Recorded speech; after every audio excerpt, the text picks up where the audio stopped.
Do you have a school-age child who's still making the decision to poop in their pants?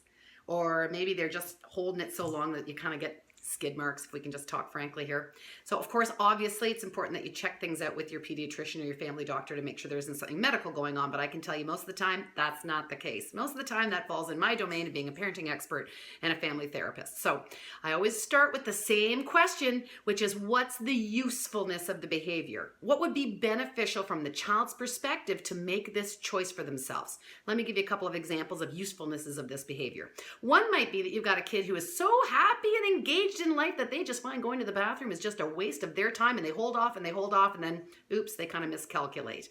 You know, they just haven't figured that out yet. It's another usefulness. You know, kids actually are really often very controlled by their parents. They're told what to do, when to do it, how to do it.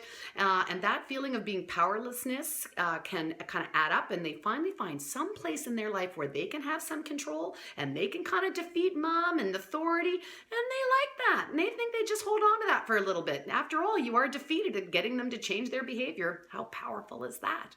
Now, you also get people who will poo at you. And what I mean is, it can also be for the usefulness of revenge. Like, fine, you canceled my party, well, I'm going to crap my pants. Meh.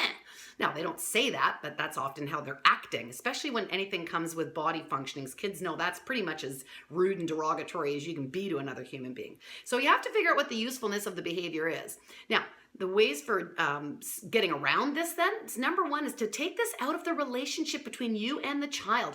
Warm up your relationship with the child and refuse to give service or make mention of this issue.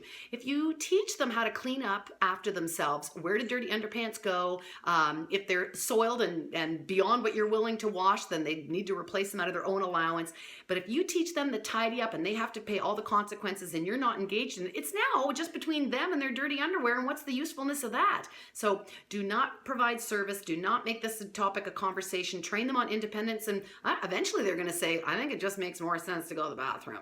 Seeing as nobody seems to be impressed or cared about this, and you know, they will make that determination. It may be a friend making a chide remark that they stink. I don't know. But that time will come. And you can certainly say to yourself, hey, listen, I'd love to play with you, but I need you to be tidy and clean before I, can sit down to a board game, or clean pants are required at the dinner table, but stay out of it.